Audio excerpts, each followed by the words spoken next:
할렐루야. 아멘. 우리 같이 고백하면서 거룩하고 복된 성일, 특별히 주님의 말씀에 집중할 수 있고 은혜 받았으면 참 좋겠습니다. 용서의 넓은 마음으로 삽시다. 용서의 넓은 마음으로 삽시다. 아멘. 예수님 앞에 나와서 신령과 진정으로 예배드리는 여러분들을 예수님의 이름으로 환영하며 축복합니다. 아멘. 여러분, 우리가 넓은 마음에 용서함을 마음에 담고 살아가게 된다면 더 이상 예수님의 마음을 아프게 해드리지 않을 줄 믿습니다. 그러면 저와 여러분들이 살고 있는 우리나라는요, 참 복된 나라입니다. 순식간에 예수님을 받아들여서 정말로 빠르게 부흥한 나라, 그리고 성장한 교회의 모습을 전례의 그 어느 나라에서도 전 세계적으로 볼 수가 없는데요. 그 가운데는 부모님들의 교육 열정에 의한 열이, 그리고 예수님을 믿는 믿음의 강도가 전 세계에서 비범할 정도로 남달랐기 때문인 줄 믿는데요. 한 가지 예를 들자면, 여러분, 용서에 대한 교육도 참 지혜로웠던 우리나라의 좋은 모습을 우리가 볼 수 있는데요. 한 형제가 살고 있어요. 근데 치고받고 싸우잖아요. 여러분들이 자녀를 출산하라고 해서 양육하다 보면 자녀들이 안 싸우면서 성장합니까? 그렇지 않잖아요. 그래서 지혜로운 어머니가 이제 두 형제를 불러요. 치고받고 아주 피 터지게 싸운 다음에, 그리고 나서 먼저 용서하는 사람이 형이다. 이렇게 이야기하잖아요. 여러분들 많이 들어보셨죠? 그 가운데 먼저 용서하는 사람이 형이다라는 말을 듣고 역시 한 살이라도 더 먹은 형이 먼저 손을 내밀잖아요. 그러면서 억지로라도 야, 미안하다 이야기를 합니다. 왜 그래요? 동생은 형이 아니어도 괜찮아요. 어차피 동생이니까. 근데 형이 아니고 동생이 된다면은 이건 비참하고 비굴하고 속상하고 억울하고 화날 일이잖아요. 그러니까 억지로 손 내밀고 미안하다. 그래서 형의 체면을 유지하는 거예요. 뭐 동생은 원래 동생이니까 동생이란 말을 들어도 상관없지만 형이 동생이 된다면 이건 좀 곤란한 거예요. 여러분, 그러므로 먼저 용서하는 사람이 형의 자격이 있다라는 교훈의 그 교육, 얼마나 지혜롭습니까? 여러분, 사실은 형이 먼저 용서해야지 동생이 아직 철이 안 들어서 그런 거 아니냐, 이런 뜻이 내포되어 있는 거. 여러분, 그리스도인들은요, 세상 사람들과 구분된 삶을 생각하며 살아야 하는 존재들인 줄 믿으시기 바랍니다. 네. 형이라는 생각을 갖고 먼저 용서를 하는 거예요. 그러다 보면 이제 철이 들면 다 형 따라서 용서에 의한 모습을 받아들이면서 교회로 발걸음을 옮기는 놀라운 역사가 일어날 줄 믿습니다. 물론 교회 안에 성도들 간에도 서로 사랑하며 용서하게 될 때 정말 좋은 교회, 행복한 교회, 건강한 교회, 웃음꽃이 활짝 피는 교회가 되리라 믿습니다. 오늘 본문의 말씀이 우리에게 주는 교훈은요, 정죄하지 말고 용서하며 살아라 라는 말씀입니다. 그래서 오늘 말씀의 타이틀이 용서의 예수님. 예수님도 우리를 지금은 정죄하지 않으시는 때를 우리가 살아가고 있는 것입니다. 이렇게 놓고 본다라면 본문의 말씀을 통해서 우리가 받아야 될 교훈이 무엇인가에 집중할 수 있는 여러분들이 되었으면 참 좋겠습니다. 본문의 배경을 간단하게 설명을 드리면요, 오늘 본문이 포함되어 있는 요한복음 8장 이전에 요한복음 7장에서는요, 바리새인들이 자신들의 일에 열심을 내어야 하는데 예수님께 자신들의 기득권을 빼앗기는 것 같은 소외감을 느끼는 거예요. 여러분, 자기 일에 열심을 내면 자기 자리가 지켜지는 거예요. 근데 자기 일에 열심을 내지 아니하고 시기하고 질투하면서 남의 자리까지 탐내는 잘못된 생각이 빚어지는 바리새인들과 서기관들의 모습을 통하여서 예수님께서는 용서의 교훈을 주시겠다라고 하나님의 뜻에 따라서 이제 오늘 말씀이 이루어지는데, 여러분 이 바리새인들과 서기관들이 사람들을 보내서 예수님을 잡아서 옥에 가두거나 죽이려고 하는 계획을 갖고 있었어요. 그러면서 사람들을 보내면서 그 사람들이 아무리 예수님에 대한 책 잡을 일을 찾아보았지만 발견을 할 수가 없었어요. 그래서 다시 돌아와서 바리새인과 서기관들에게 예수님 잘못한 거 없는데요, 이렇게 보고가 되어지는 거예요. 그렇다면은 웬만한 사람 같으면 여기서 자신들의 잘못된 행위를 반성하면서 자신들의 생각을 바꿔서 회개해야 되는 거예요. 근데 더 악독한 모습으로 예수님께 다가가는 바리새인들과 서기관들을 보면서 우리는 정말 인간으로서 행해서는 안 돼야 될 것이 무엇인가를 오늘 말씀을 통하여 깊은 교훈을 받았으면 좋겠습니다. 여러분 전날 밤에 예수님은 감람산에 가셔서 지내시다가 아침이 되자 다시금 예루살렘 성전으로 돌아오셨습니다. 그때는 아주 초막절이었고 이른 아침이지만 많은 사람들이 성전 마당에 모여서 서성거리고 있었습니다. 이때 예수님은 종전에 행하시던 대로 말씀을 가르치는 거예요. 그러다 보니까 사람들이 더 웅성웅성하고 모여드는 겁니다. 근데 바리새인과 서기관들이 많은 무리와 함께 초라한 한 여인을 끌고 예수님에게로 다가옵니다. 여러분 바리새인들은요, 예수님과 가까워지자 그 여자를 예수님 앞으로 밀어내면서 이렇게 말합니다. 본문 4절에 보면 예수께 말하되 선생이여 이 여자가 간음하다가 현장에서 잡혔나이다. 아멘. 당신은 우리가 볼 때 현명하신 분이십니다. 율법에서는 이런 자들을 돌로 치라고 했는데 당신의 견해는 어떻습니까? 당신의 뜻을 한번 들어보고 싶습니다. 이런 의도성 있는 발언을 오늘 본문 4절에서 우리는 발견할 수가 있습니다. 겉보기에는요, 정당한 그럴듯한 질문 같지만 이것은 예수님을 잡아 죽이기 위한 야비한 흉계였다는 것을 우리는 알아야 됩니다. 그런데 간음한 여인을 끌고 온 그 자리에 안타깝게도 남자가 없다는 사실은 의문을 증폭시키고 있는 한 부분입니다.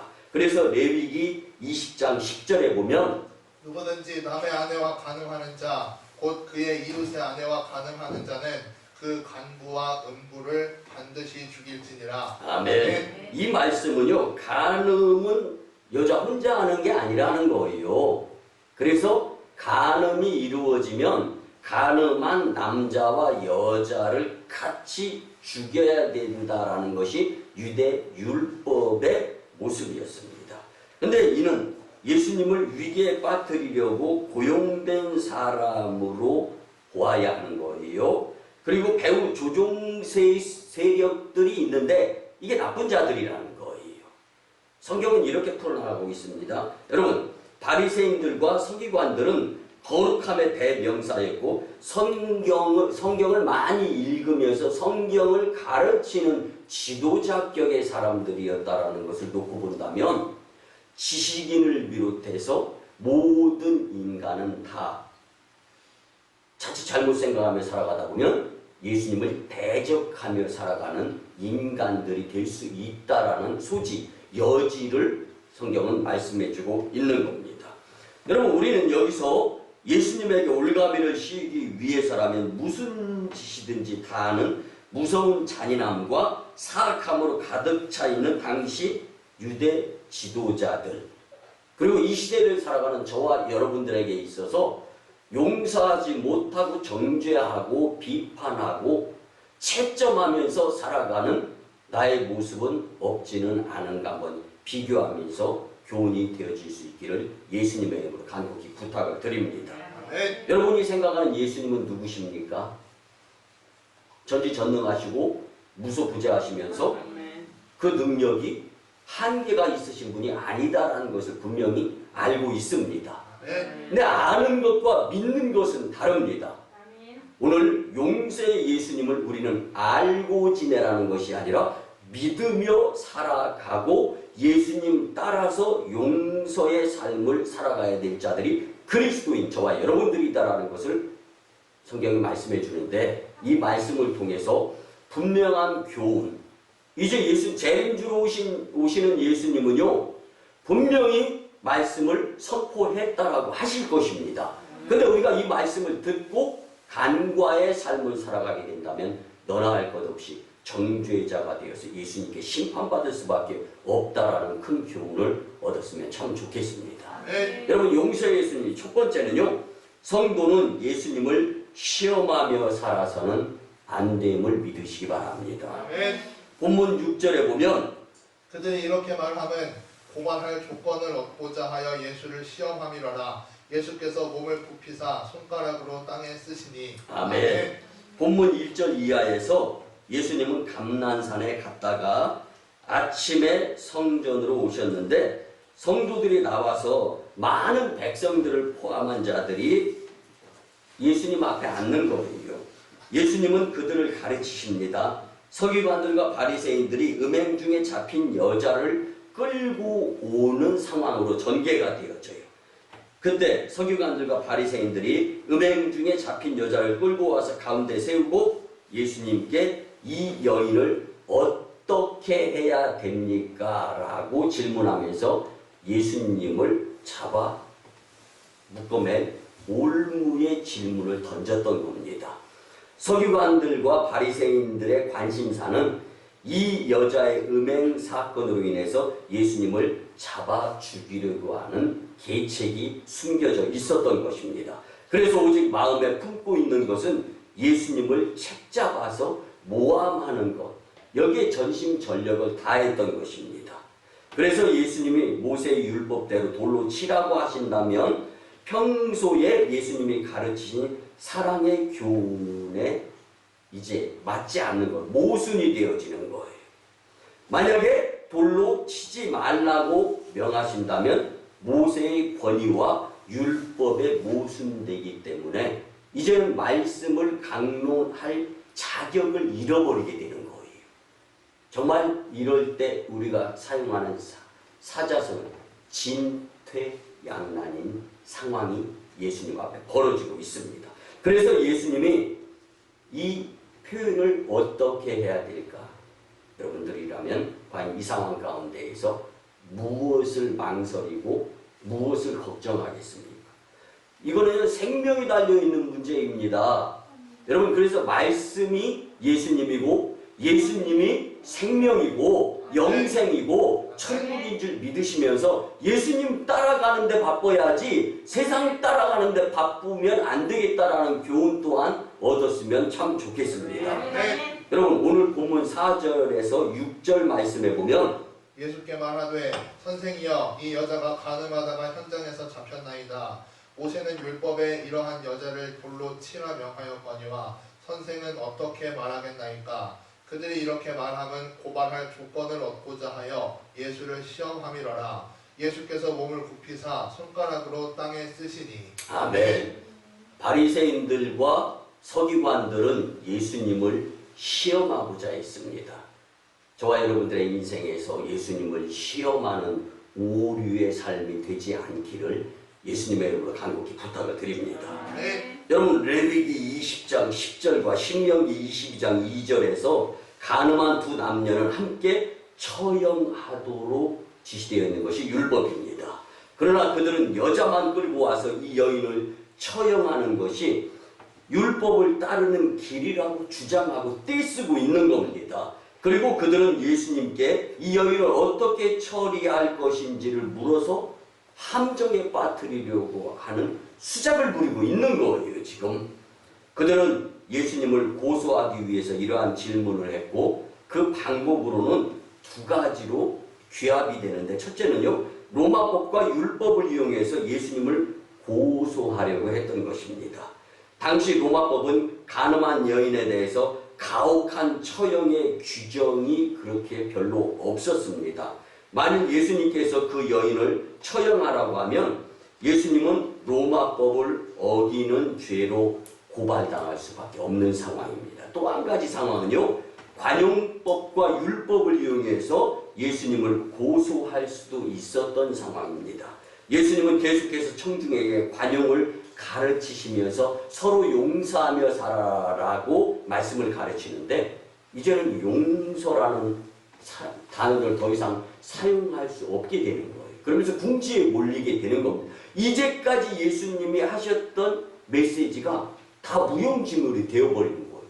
그러니까 예수님이 되실 수 없는 상황으로 몰아가고자 했던 서기관들과 바리새인들의 이 모습을 보면서 과연 우리는 어떠한 삶을 따라야 할 것이, 여전히 서기관들과 바리새인들을 따라가면서 세상을 우선순위로 하며 살아갈 것이냐, 아니면 그럼에도 불구하고 믿음의 주, 온전케 하는 주를 바라보면서 예수님의 사랑과 예수님의 용서의 관용의 삶을 따라야 할 것이냐. 여러분, 이익, 유익, 손해 이런 거 따지면서 신앙생활 하다 보면은요, 당장 아픈 우리에게 이익이나 유익인 것처럼 같지만 정작 인생은 일부고 영생이 전부가 되는데 전부를 잃어버릴 수밖에 없는 존재가 될 수밖에 없다라는 것을 우리는 말씀을 통해 깊은 교훈을 얻어야 합니다. 여러분, 그래서 예수님은 계속해서 청중에게 관용을 가르쳤는데, 그러므로 고발자들은 예수님께서 가늠한 여인에 대하여 관대하기는커녕 사형에 처하라고 한다면 예수님의 입지는 정말 속상한 그러한 모습으로밖에 표현되어질 수 없습니다. 그러므로 인해 모세의 법을 어겼다 하여서 더 궁지에 몰릴 수밖에 없는 상황이었습니다. 이와 같이 예수님은요, 어떻게 대답해도 고발자들이 놓은 올무에 걸려들 수밖에 없던 상황이었다. 여러분, 우리가 신앙생활 하다 보면 특히 코로나 시대를 살아가면서요, 코로나가 핑계야. 상황, 여건, 환경이 핑계야. 예배 안 드리는 핑계, 기도 못 드리는 핑계. 여러분, 못 드리는 게 어디 있어요? 여러분, 신앙생활은 시간 내서 하는 것이지 시간 나서 하는 것이 아닌 줄 믿으시기 바랍니다. 예수님을 따르려면 시간을 내야 되는 거예요. 그래서 예수님은 우리에게 시간이라는 선물을 주셨습니다. 그리고 그 시간을 예수님을 따르는데 집중하면서 생각하면서 살아가게 될 때 심판주, 재림주로 오실 예수님께 잘못함에 책망받지 않는 자가 될 수 있는 것입니다.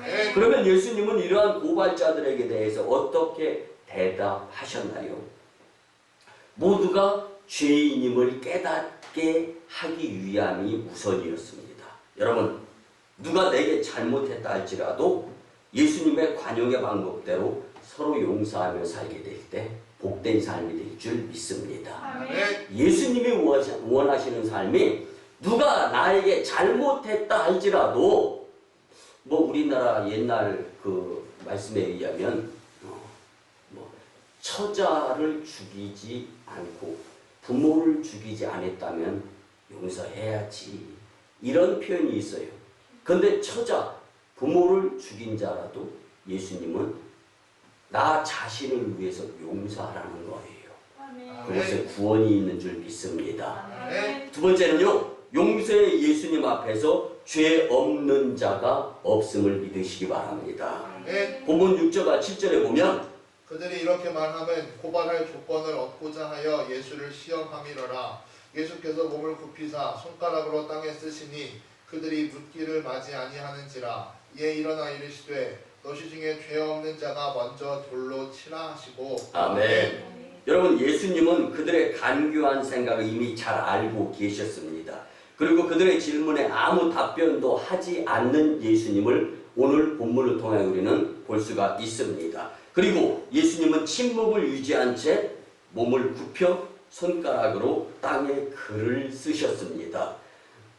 요한은요, 예수님께서 땅에 무슨 글을 쓰셨는지 그 내용에 대해서 침묵하기 때문에 우리는 예수님께서 쓰신 그 글구가 무엇인지를 알 수는 없습니다. 다만 예수님은 종교 지도자들이 예수님을 여인을 동원해서 함정에 빠뜨리려고 하는 간교함을 전지전능하신 분이시기 때문에 이미 다 알고 계셨습니다.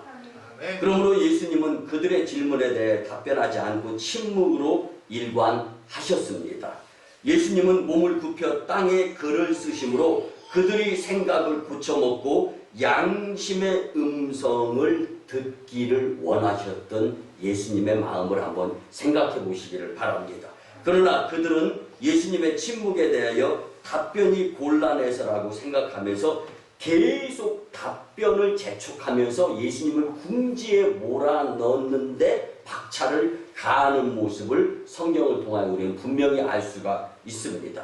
그러자 예수님은요, 자리에서 일어나셔서 무리들에게 말씀하시기를 본문 7절에 보면 그들이 묻기를 맞이 아니하는지라 이에 일어나 이르시되 너희 중에 죄 없는 자가 먼저 돌로 치라 하시고. 아멘. 여러분, 유대법의 공개적인 처형에는요, 피고인의 죄를 먼저 목격한 증인이 돌을 들어서 그 죄인에게 향하여 돌을 던지는 그러한 풍습과 법이 있었습니다. 이 경우에 먼저 돌을 들어서 던진 사람은요, 피고인의 죄에 대한 책임을 져야 되는 거예요. 여러분, 사람이 신이 아니기 때문에, 하나님이 아니기 때문에, 그리고 그 법의 판정이 옳고 그름이 100%의 확률은 없잖아요. 그런데 만약에 위법이 되어서 누명을 써서 벌어진 재판에서 일어난 일이라면 그 책임을 먼저 돌을 집어 던진 사람이 다 책임져야 되는 거예요. 그렇기 때문에 이 경우에 먼저 돌을 들어서 던진 사람은 피고인의 죄에 대한 모든 문제까지 책임을 져야 하는 거예요. 만일 나중에 피고인의 무고함이 밝혀지면 그 책임 또한 첫 번째 돌을 들어서 던진 자가 다 책임을 져야 합니다. 가문이 멸족이 되는 거예요. 쉽게 말씀을 드리면. 여러분들, 그래서 오늘 말씀을 통해 우리가 받아야 될 팁에 의한 교훈은요, 남을 잘못 정죄하면 나를 포함한 우리 집안이 다 어려워질 수도 있다는 것을 잊지 마시기 바랍니다. 여러분들, 그가 나한테 잘못했어도 그 상황이 어떤지 몰라요. 여러분, 예전에 제가 경험했던 것 중에 한 집이 굉장히 부자였어요. 근데 그 부잣집에 자식이 있어요. 자식의 친한 친구가 있어요. 근데 그 친구의 아버지가 사업이 어려워져요. 근데 아들이 철이 없잖아요. 아버지의 마음을 알아요. 아버지는 지금 열심히 일해가지고 이제 일어나면서 사업이 좀 괜찮아지려고 하는데 그런 형편에 처해 있어요. 근데 남들이 볼 때는 그런 상황을 이해합니까? 못하죠. 그러니까 아들이, 아버지, 우리 집은 부자잖아요. 친구네 집이 어려졌는데 아버지가 도와주면 안 될까요? 근데 아버지 입장에서는 자식을 이해시킬 수가 없어요. 그래서 도와주지를 못하는 거예요. 왜냐면 도와주고 나면 우리 집안 가문이 어려워지는 거예요. 근데 이 상황을 이해를 못하고 아들이 이제 오해하면서 아버지와의 괴리가 골이 깊어지면서 사이가 멀어지는 거예요. 성장을 했습니다. 아버지가 이제는 이해할 만하게 돼서 대화로 풀어가는 거예요. 그때 우리 집안 아버지가 하는 사업이 간신히 일어서려고 하는 그러한 단계였다. 남들이 볼 때는 부자인 것 같아도 설명을 했을 때 무릎을 꿇고 그 아들이 잘못했어요, 아버지. 내가 아버지의 그 상황을 몰랐군요. 아버지는 우리 식구 잘 살게 하기 위해서 명문 가문을 만들기 위해서 그렇게 수고하고 힘들고 어렵게 일하고 있는데 제가 철이 없어서 못 깨달았습니다. 아버지 용서해 주세요. 여러분들이 이해가 갑니까? 이게 하나님의 심정입니다. 여러분들이 믿음으로 살아야 되고 여러분들이 신앙으로 살아야 되고 여러분들이 교회에 가까이하면서 살아가야 되는 거 지금은 이해가 안 가고 그래서 용서 못하고 나만 힘든 것 같고 왜 나만 겪는 고난인 것 같다고요? 여러분들이 믿음이 성장하지 못해서 얄팍한 믿음이기 때문에 신앙생활을 열심히 하지 못함으로 인해서 내가 아직 깨닫지 못하는 모습이 있음을 말씀을 통하여 깊이 깨달았으면 참 좋겠습니다. 여러분, 그래서 믿음을 통하여 주님 앞에 바로 서야 된다는 것을 잊지 않고 살았으면 참 좋겠습니다.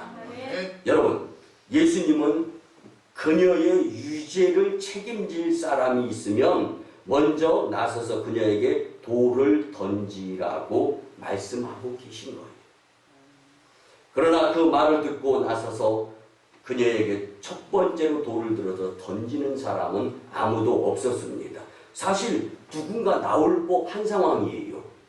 근데 여러분, 부정직한 거에 대해서는요, 용서하시고, 뒤가 구린 사람은요, 또 무엇인가를 책임져야 될 일이 전가되어지면 발뺌을 하게 되는 것이 인생사 모습입니다. 나서서 그녀에게 돌을 첫 번째로 집어 던지는 사람이 없었던 거예요. 아무도 나서지 않았고 그들은 예수님에게 하나님의 영광의 모습을 보아야 되는데 이제는 꽁무니를 빼는 모습을 보이게 되는 거예요. 예수님의 말씀이 능력이 있고 생명인데 그들은 예수님의 말씀에 양심의 가책을 느껴야 되는데 자신들의 계략이 무용지물 수포로 돌아갔다고 생각하면서 억울한 마음을 갖게 되는 겁니다. 여러분, 억울한 걸로 따지자면 예수님이지 왜 서기관들과 바리새인들이겠습니까? 오늘날도 마찬가지입니다. 여러분, 코로나19로 인한 하나님의 말씀과 교회가 무기력한 것 같아도 하나님의 말씀은 살아 역사하시고 예수님을 믿음으로 인하여 승리할 수 있다는 것을 우리는 두주먹 불끈 쥐고 믿음으로 살아야 되는 것입니다. 하나님은 이 말씀을 교회와 성도들에게 맡겨주셨습니다. 결과에 상관없이 세상을 향해 외치고 교회가 교회다운 모습 그리고 세상의 희망이 되도록 결과가 어떠냐가 중요한 게 아니라는 것이 중요한 것이 아니라 말씀이 중요하다는 것을 우리는 잊어서는 안 됩니다. 이것이 교회의 소명이고 이 말씀이 세상의 희망입니다. 이제 우리도 손에 그 무엇인가 돌같이 들고 누군가를 향하여 던지고자 하는 그러한 마음, 그러한 생각이 있다면 오늘 말씀을 통하여 풀어지고 들었던 그 무엇인가가 손에 잡혔던 것들이 내려놓아지며 서로 용서하며 감싸주고 그를 교회로 초청할 수 있는 자들이 되었으면 참 좋겠습니다. 마지막 세 번째는요. 용서의 예수님 앞에 지금 서 있어야 합니다. 본문 9절에 보면 그들이 이 말씀을 듣고 양심의 가책을 느껴 어른으로 시작하여 젊은이까지 하나씩 하나씩 나가고 오직 예수와 그 가운데 섰는 여자만 남았더라. 아멘. 여러분, 예수님은 죄 없는 자가 먼저 돌로 치라는 말씀 후에 다시 몸을 굽혀 손가락으로 땅에 글을 쓰셨습니다. 본문 8절과 9절에 보면 다시 몸을 굽혀 손가락으로 땅에 쓰시니 그들이 이 말씀을 듣고 양심의 가책을 느껴 어른으로 시작하여 젊은이까지 하나씩 하나씩 나가고 오직 예수와 그 가운데 섰는 여자만 남았더라. 아멘. 여러분들, 양심의 화인을 맞은 율법주의자 서기관들과 바리새인들은 양심의 가책을 느끼지 못했지만 함께한 청중들은 양심의 가책을 느꼈습니다. 오늘 우리는 청중의 모습을 갖출 수 있어야 합니다. 유대 전승에 의하면 이때 예수님께서 땅에 쓰신 글이 과연 무엇일까? 연구하는 학자들의 학문에 의하면요. 땅에 허리를 굽혀서 쓰셨던 그 글이 전능자로서 그녀를 고발한 사람들이 예전부터 지었던 죄가 있었을 것 아닙니까? 그것을 땅에 깨알같이 다 아시고 죄목을 땅에 기록을 했기 때문에 양심의 가책을 느꼈던 자들은 그 모습을 보고 이제 돌아갔고 어쩔 수 없이 돌을 내려놓았다. 그렇지만 서기관들과 바리새인들은 억울한 마음을 가지고 돌아섰다라고 표현을 하고 있습니다. 여러분, 요한은 이때 먼저 자리를 떠난 사람들이 연장자들이었던 사실을 분명히 증언하고 이를 중요시하게 여겼기에 기록으로 남겨놓았습니다. 당시 유대 율법에 보면은 마을에서 일어난 중요한 재판은 그 자리에 있던 최고 연장자가 책임을 지게 되었습니다. 그러므로 재판에 문제가 생기면 그 자리의 연장자들이 그 재판의 합법성에 대하여 책임을 져야 되는 거예요. 그래서 그들은 본능적으로 이 재판이 정당하지 못하다는 사실을 알았기 때문에 연장자들로부터 시작해서 그 자리를 떠났던 것을 요한은 글로 남겨놓은 것입니다. 그리고 그 다음 연장자들도 그 자리를 떠났는데 이러한 이유로 그날에 사람들이 나이 순서대로 그 자리를 모두 떠나게 되었던 것을 요한은 글로 남겨놓습니다. 그리고 마침내 그 자리에는 예수님과 여인만 남게 되었습니다. 여러분, 제가 이 말씀을 준비하면서 용서에 대한 감동의 책을 한 권 정도는 읽어야 되겠다 싶어가지고 인터넷을 찾아보니까 프레드 러시킨이라는 용서의 대가라는 사람이 쓴 글이 있더라고요. 그래서 나를 위한 선택, 용서라는 책을 읽었습니다. 그 책을 다 읽고 책을 덮은 다음에 눈을 감았습니다. 그리고 그 저자 프레드 러시킨이라는 자가 독자들한테 주고자 하는 의미가 무엇인가를 한번 생각해 보았습니다. 그가 그 책에서 일목요연하게 강조하는 것들은 신은 우리에게 용서라는 기회를 주셨는데 사람이 살아가면서 용서를 하게 되면 몸에 독소가 빠져나가고 잘못된 생각이 마음이 넓어지면서 바르게 생각할 수 있는 확률이 높아지며 몸이 건강해진다라고 설명합니다.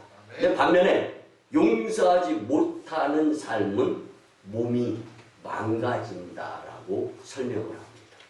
여러분, 몸과 마음의 건강함을 위해서 프레드 러시킨이 강조하는 것은요, 용서하며 살아라는 것입니다. 그러면 용서가 나를 위한 용서인 줄 믿으시기 바랍니다. 오늘 예수님을 위한 용서였고, 그리고 하나님의 나라에 합당한 자들을 위한 것이 용서다라는 것을 우리는 분명히 교훈으로 깨달을 수 있어야 참 좋은 인생이 되리라 확신합니다. 여러분, 용서의 예수님은 우리에게 나도 지금은 너를 정죄하지 않겠다. 용서의 말씀을 저와 여러분들에게 허락해 주십니다. 그렇기 때문에 재림의 심판 때에는 상황이 달라져요. 지금은 나도 너를 정죄하지 않고 용서하겠다. 그런데 우리의 인생 여정 끝나고 아니면 재림주 예수님이 심판하러 이 세상에 오셨을 때는 나도 너를 지금 용서하겠다가 아니라 이제는 용서의 시간이 넘어버렸다. 기회가 있었는데 용서하지 못한 것에 대한 심판을 받게 될 것이다라는 것이 오늘 본문이 우리에게 주는 교훈입니다. 사랑하는 성도 여러분, 그 예수님 앞에 지금 바로 서서 용서의 예수님을 닮아가면서 용서의 복된 인생을 사시기를 예수님의 이름으로 간곡히 부탁을 드립니다. 말씀의 결론을 드립니다. 사랑하는 성도 여러분, 기독교의 핵심은요, 정죄가 아니라 용서입니다. 심판이 아니라 너그러운 마음으로 포용해야 되는 것입니다. 절망 가운데 이용당하며 살아가는 한 여인의 모습이 이 세상을 살아가는 흡사 내 모습은 아닌가 한번 생각해 보시기 바랍니다. 그러나 지금은 용서의 예수님 앞에 서서 용서받고 용서하며 살아야 할 때입니다. 오늘 본문의 마지막 11절에 보면 다시는 죄를 범하지 말라고 예수님께서 말씀하고 계십니다. 바꿔서 말씀을 드리면 다시는 용서하면서 살 수 있어야지 이용당하면서 살 수 있는 자가 되지 말라고 말씀해 주고 있는 것. 여러분 한번 상상을 해보시기 바랍니다. 바리새인들과 사두개인들이 남자를 제외해놓고 여자를 선택해서 예수님을 잡아서 가두고 죽이려는 계획하에 고용된 여인, 얼마나 불쌍합니까? 얼마나 속상합니까? 그렇지만 그 여인이 예수님 앞에서 나 간음한 여인이 아니고 이들에 의해서 사주되어진 자다라는 이야기를 할 수 있는데 못하는 거예요. 권력이 있어서 살아가는데, 여러분 우리가 자녀가 지혜롭게 말하며 살아갈 때 보면 세상 살 줄 아는 눈을 가졌다라고 설명을 하잖아요. 여러분 용서하시고 들어주시기 바랍니다. 오늘 주님 앞에서 바로 서서 믿음으로 눈뜬 모습을 보이고 살아가야 되는 자들인 줄 믿으시기 바랍니다. 네. 여러분, 범죄는요 사탄의 방법으로 우리를 수렁에 빠뜨리며 예수님과 교회를 멀리하게 만듭니다. 주시는 말씀대로 용서의 예수님을 본받아서 예수님께 용서를 받고 우리도 서로 용서하며 교회를 가까이하고 믿음으로 천국길의 승리자들이 다 되시기를 예수님의 이름으로 축원합니다. 네. 이제 말씀에 의지하여 주의 삼창하며 치유와 축복을 위한 통성 기도를 주님께 드립니다.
충만하시고 자비로우신 주 여호와 아버지 하나님, 예수님의 사랑의 마음을 품고자 합니다.